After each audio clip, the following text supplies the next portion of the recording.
So last week, I went down a bit of a Native American First Nations history rabbit hole, and I recorded 2 podcast episodes over the weekend. One about MMIW, murdered and missing Indigenous women and girls, and then one about Monday, September 30th, which September 30th is the day for truth and reconciliation relative to Native American residential schools throughout Canada and the United States, primarily in Canada. We still have a lot of work to do on that stuff here in the States. But anyway, so I'm going to show you the first couple of minutes from each one of those episodes. And then I want to encourage everybody to go check out our podcast page at hawkpodcasts.com, and also our YouTube page. There are links in my link tree. You can subscribe to both of those for free. There is paid content, but you can subscribe for free, and you get plenty of stuff with the free subscription as well. But we're really trying to build up our numbers on both of those pages. We're going to start doing more content for only those 2 pages. Just because TikTok is making it untenable to be here. They're making it impossible to be here. They're intentionally going out of their way to make it impossible to be a creator on this platform. But please enjoy these following 2 clips, and please go check out our podcast page at hawkpodcasts.com and our YouTube page. There are links in my link tree. You can subscribe for free. Thank you very much.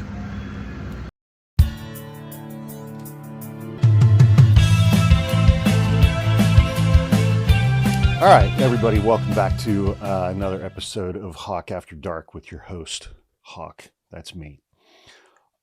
Today we are going to talk about MMIW, murdered and missing Indigenous women, throughout North America, Canada, and the United States.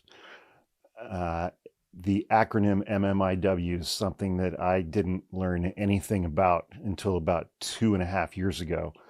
I'm recording this episode on Sunday, September 29th, 2024 at about 10:30 in the morning. I had never heard the acronym MMIW. I did not know that the circumstance of missing and murdered Indigenous women was a thing in the United States or Canada. I didn't know anything about any of that until a few months after I joined TikTok in the early summer of 2021, and started following people on TikTok who don't look like me. And I followed a lot of Native creators, and because at the time I was trying to, well, put it this way, I had been exposed to things about American history on TikTok in the few months that I had been on that app that I had never learned when I was in school. Things that have to do with Black history in the United States, and things that had to do with the history of Native Americans and First Nations populations in the United States.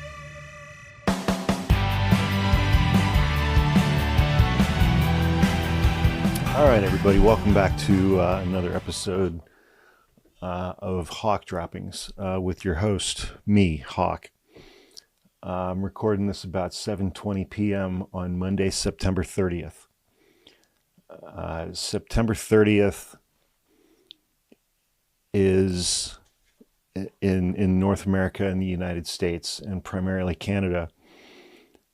September 30th is the day for truth and reconciliation relative to Native American boarding schools in the United States and Canada. And it's also Orange Shirt Day. And so I'm wearing an orange shirt. These are some things that I've just been learning about recently. And so I'm going to talk about a lot of things today. I'm going to talk about last week and how I ended up recording this episode tonight. And then I'm going to spend this entire episode talking about the Native American populations that lived and where I live now, in Marin County, California. And then I'm going to talk for the rest of the episode about Native American residential schools, which is an incredibly sanitized name for what these places were and what they did. And what they did to Native American children, First Nations children, for 150 years. And none of that is good. White colonial settlers throughout Canada and what eventually became the United States, there were 523 government-funded, they call them Indian boarding schools. I try not to use the word Indian, but I'm reading from some source material, where essentially the governments of Canada and the United States, along with the Catholic Church,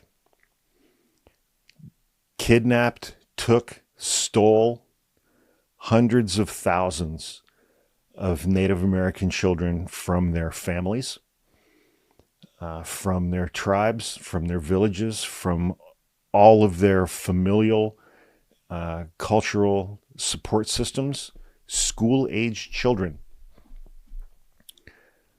These governments and the Catholic Church kidnapped them from their families and from their communities and sent them to boarding schools hundreds of miles away in order to assimilate them to white European settler culture, in order to put an end to the lineage of Native American First Nations culture and society and traditions and history and connections to their land throughout Canada and the United States.